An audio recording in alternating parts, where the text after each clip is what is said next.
हमको यमुना जी में प्रातः काल यमुना जी में नहावेंगे। ठंडी को समय है, घरे रहते हैं तो खूब गर्म पानी मिल जाता है कि नहीं बताऊं। हम लोग भी जब सुबह उठते हैं तो भाभी हमको पानी गर्म करके देती है। जब घर पर रहते हैं तो खूब गर्म पानी से नहाएंगे। और वृंदावन में जाओगे तो यमुना जी में प्रातः काल में जब डुबकी लगाओगे तो ठंड नहीं लगेगी, लगेगी ना। लेकिन ठंडी का एक उपाय है। क्या उपाय है?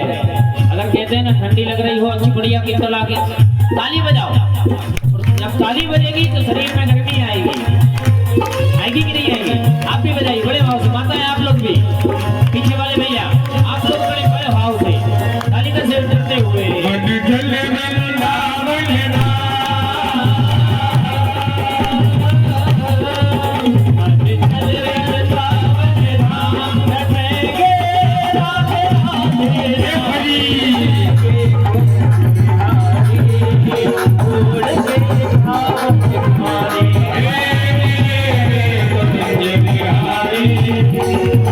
Yeah.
सच्ची घटना बताऊं? अरे दान देने में कंजूसी हो जाए तो कोई बड़ी बात नहीं, कंजूसी कर लो।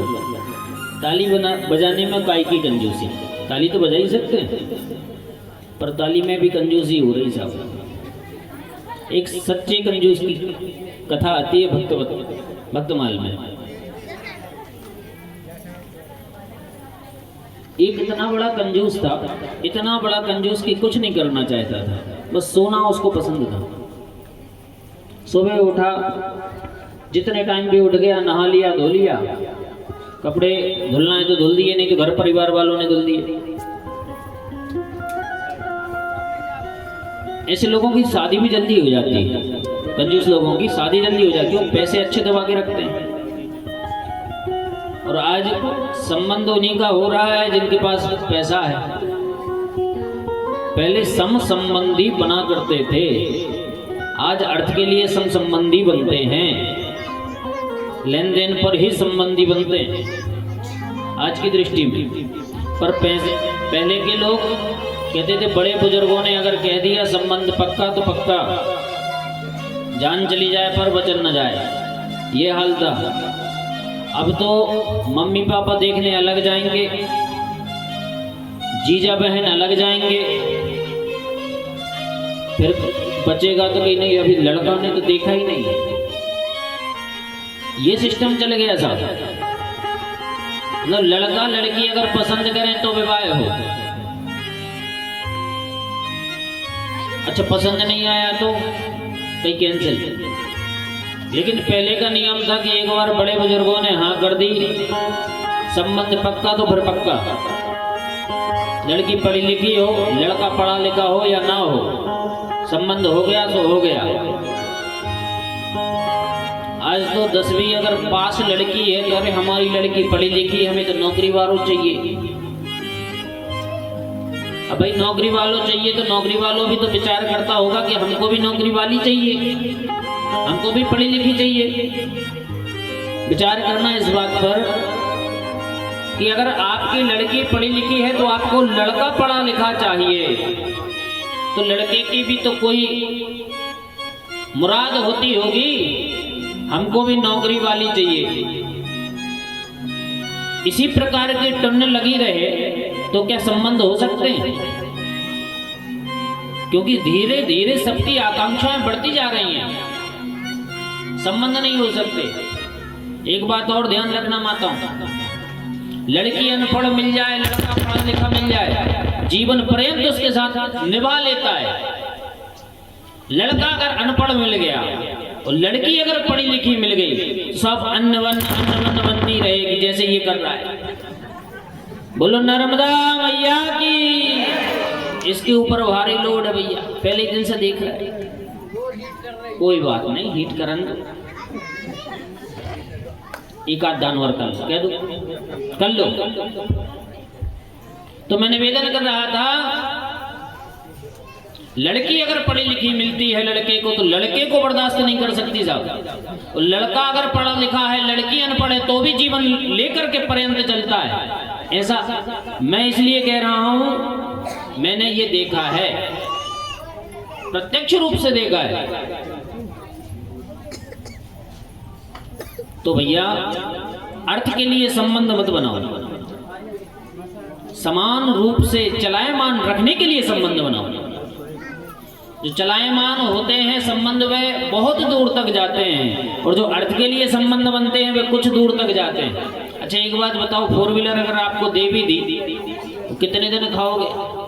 एक दिन तो टायर खाओगे आप लोग, दूसरे दिन इंजन निकाल के खाओगे, तीसरे दिन सीटें निकाल लोगे, क्या करोगे? लेकिन मांग हमारी बढ़ती जा रही है, बढ़ रही है कि नहीं? 4 व्हीलर चाहिए, अरे 4 व्हीलर नहीं हो तो 2 व्हीलर तो चाहिए ही। भाई क्या हो, खाने की तो वस्तु नहीं, अगर दे भी दिया तो कितने दिन चलाओगे? 5 साल, 10 साल, 15 साल, 20 साल, 25 साल, 30 साल, फिर क्या करोगे?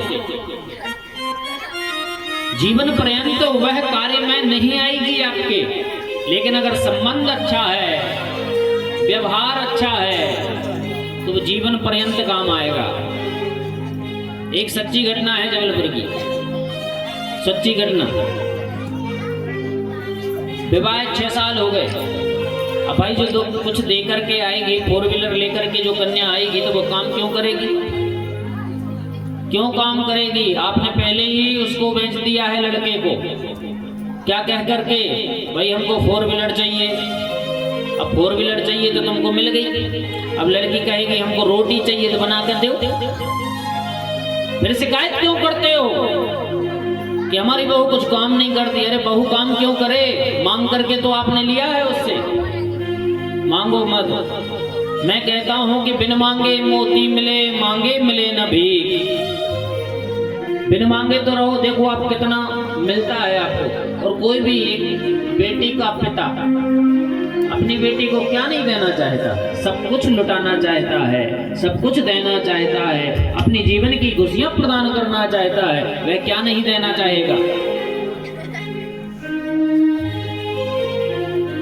तो अब संबंध अर्थ के लिए बनते हैं, ना कि सम संबंधियों के लिए संबंध बनते हैं। तो ऐसा कार्य ना हो। अभी भी हमारे, हम ये नहीं कहते कि शहरों में, लेकिन हम भी गांव के रहने वाले हैं, तो हमको पता है कि हमारे गांव वाले अभी बड़ी बुजुर्ग हैं। जब तक हैं कम से कम तब तक तो मानो। शहर में रहने लगेंगे तो फिर तब की तब देखेंगे, लेकिन जब तक हैं तब तक तो मानो। बोलो नर्मदा मैया की। अर्थ के लिए संबंध नहीं बनाना है, बल्कि कुशल व्यवहार के लिए संबंध बनाना है। एक बात और मैं हमेशा कहा करता हूं, व्यवहार से प्रभाव बनाओगे तो आगे तक जाओगे। व्यवहार से प्रभाव बनाओगे तो आगे तक पहुंच जाओगे। वो प्रभाव से व्यवहार बनाने लगे तो प्रभाव खत्म तो व्यवहार भी खत्म। अब प्रभाव कैसे? विचार करना आप लोग। हमने बढ़िया सुंदर कपड़े डटा लिए, बढ़िया सुंदर गाड़ी में बैठ करके इधर से उधर जा रहे हैं। अरे वो तो बहुत प्रभाव दिखा रहे हैं अपना। अरे वो तो बहुत बड़े आदमी भाई, जो कुछ मिला जैसे, हाँ भाई जय श्री राम जय श्री राम, निकल गए, घमंड में ही निकल गए। ये प्रभाव से व्यवहार बना रहे हो आप जगत को दिखाने के लिए। और आप कितने भी बड़े क्यों ना हो, अगर कोई छोटा व्यक्ति भी खड़ा है, भैया जी राधे नर्मदे राम राम, तो कोई अहंकार वाला व्यक्ति भी आपसे कहेगा कि भाई उसका स्वभाव बड़ा अच्छा है। और जब स्वभाव आपका अच्छा है तो वह प्रभाव आपके आगे तक काम आएगा। इसलिए व्यवहार से प्रभाव बना लो, प्रभाव से व्यवहार नहीं बनाना चाहिए। ये हमको कथाएं सिखाती हैं। इसलिए सुंदर व्यवहार रखो, कुशल व्यवहार रखो, अच्छे से बोलो भाई। लोगों से बोलने में क्या जा रहा है? प्रतिदिन तो कोई किसी से मिल नहीं रहा है, ना रिश्तेदार मिलते ना गांव वाले मिलते। घर में ही रहना है। अच्छे बोलोगे तो अच्छे रहोगे, बुरे बोलोगे तो कहीं के नहीं रहोगे। तो मैं आपसे निवेदन कर रहा था कि जब हम लोग वृंदावन जा रहे थे तो आप लोग कंजूसी कर रहे थे ताली बजाने में। तो मैं कंजूस की बात कह रहा था आपसे। जीवन में कभी आखेट लाल जी ने कभी भी ना दान दिया ना दान लिया, पर संपत्ति बहुत थी उनके पास। और उनका विवाह भी अच्छी जगह हो गया। विवाह भी ऐसी जगह हुआ कि उनकी धर्मपत्नी थी, बड़ी सुशील स्वभाव की थी, धर्म में कार्यरत रहती थी। एक दिन उन्होंने कहा, क्यों आप दान पुण्य क्यों नहीं करते? दान पुण्य करने से क्या होगा? अरे जितना अभी तक हमने जोड़ा है सब चला जाएगा, कुछ तो दान करना चाहिए। तो पत्नी के कहने से एक मंदिर पर चले गए। विचार करना, गर्मी के दिन थे बहुत। अब बड़े बड़े मंदिरों में तो बहुत भीड़ लगती है, और इतनी भीड़ लगती है कि लाइन लगी थी। आखेट लाल जी भी लाइन में लग गए। अब पत्नी ने कहा है कि दान कराओ दान कराओ, तो पत्नी के कहने पर तो निकले हैं। हाथ में केवल एक सिक्का लिया है, केवल 1 रुपया। आज मन में विचार कर रहे हैं कि मंदिर की तिजोरी में तो डालेंगे 1 रुपया, दान कर देंगे। आखेट लाल जी निकल गए दान करने। मंदिर में भीड़ बहुत है यहाँ से वहां तक, तो लाइन लगी हुई है। लाइन लगी में पीछे पीछे चले जा रहे लाइन से। अब 1 रुपया अपने जेब से निकाल करके उसको मुट्ठी में रख लिया और उसी 1 रुपया सिक्के को बड़े भाव से देख रहे हैं। आज तुम हमसे दूर चले जाओगे, हमने तो कब से संभाल करके तुमको रखा था। आज उसी सिक्का को आखेट लाल जी देख रहे हैं। देखते देखते उनके मन में विचार आया कि कहीं यह सिक्का मुझसे दूर ना हो जाए।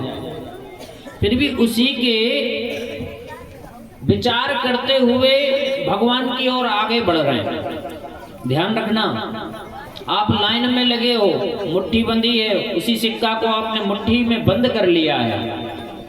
बार बार देखते हैं और बार बार बंद कर लेते हैं। लाइन बड़ी लंबी थी। जैसे ही आगे पहुंचे और जैसे ही तिजोरी में दान पेटी में डालने लगे सिक्के को, तो फिर से जब सिक्का उन्होंने आखेट लाल जी ने देखा तो कहते हैं ना, अब जब मुट्ठी बंद रहेगी तो पसीना तो आएगा। पसीना आ जाता है कि नहीं आ जाता? गर्मी के दिन में और अच्छी बहुत ज्यादा भीड़ हो और लाइन में लगे हो और बहुत देर से मुट्ठी बांधे हो, सिक्का रखा है अंदर, तो पसीना आ जाएगा। अब जब दान पेटी में वह सिक्का डालने के लिए उद्यत हुए, उसी समय जब मुट्ठी को खोला तो हाथ की पसीना में जो बूंद आई है वो सिक्के पर लग गई, अर्थात पसीना में वह सिक्का गीला हो गया। आखेट लाल जी का मन बदल गया। देखो, आज सिक्का भी मुझसे जुदा हो रहा है, इसलिए सिक्का भी रोने लगा है। तो रोते हुए उसी सिक्के को देख करके, मैं तुझे दान में नहीं दूंगा, चल तू घर चल, तुझे तिजोरी में ही रख दूंगा। और जब उसी सिक्का को लौटा करके ले जाने लगे तो भगवान वहीं प्रकट हो गए। अब बताओ, आप सिक्का कहीं रोएगा क्या? सिक्का रो सकता है? अरे हाथ में उसको इतनी देर से आप बंद किए हुए रखे हो, हाथ की पसीना से वह गीला हो गया। आप कहते हो कि सिक्का भी रो रहा है तो इसको दान पेटी में नहीं डालना चाहिए। उसी सिक्का को लेकर के आगे भगवान ने कहा, वारे कंजूस, ठीक है दान ना कर चलेगा। भगवान ने कहा दान नहीं कर चल जाएगा। भगवान कहते हैं भगवान की पूजन ही कर ले। अब पूजन का स्वरूप देखो साहब, कहा कि पूजन अगर मैं करूंगा तो उसमें भी तो सामग्री चाहिए ना पूजन के लिए। चंदन भी चाहिए, चावल भी चाहिए, अबीर भी चाहिए, बॉर्डर भी चाहिए, जनेऊ भी चाहिए, सुपारी भी चाहिए, इत्र भी चाहिए, अरे गुलाब जल भी चाहिए, नर्मदा जल भी चाहिए, फूल दूबा बेलपत्र भी चाहिए, मिष्ठान भी चाहिए, फल भी चाहिए, लौंग इलायची पान पत्ता भी चाहिए। सब लगता है कि नहीं लगता? पूजन में सब लगता है। कहा इतनी चीजों को अगर मैं खरीदूंगा तो पैसा तो खर्च होगा। जब मैं 1 रुपया दान नहीं कर सकता तो इतनी चीजों को कैसे ले सकता हूँ? तो भगवान ने आकाशवाणी में कहा, अगर तुम पूजन में सामान नहीं लेकर के खर्च करना चाहते हो और खर्च करके पूजन नहीं करना चाहते हो तो कम से कम मानसिक ही पूजन कर लो। अब कंजूस तो कंजूस, हाँ प्रभु ये उपाय हमको बहुत सही लगा, मानसिक पूजन कर लेना चाहिए। बिल्कुल मानसिक पूजन करना चाहिए। भगवान ने कहा कि मन से पूजन कैसे करना चाहिए? कहा कि मन में विचार कर लो कि हम भगवान को दूध चला रहे हैं, हमने भगवान को नर्मदा जल भी चला दिया, हमने भगवान को शक्कर भी चला दी। अब देखो मानसिक पूजन तो ऐसे ही होती, केवल आंखें बंद करके भगवान का ध्यान करते हुए मन में केवल इतना विचार करो कि मैंने भगवान को ये वस्तु अर्पण कर दी है।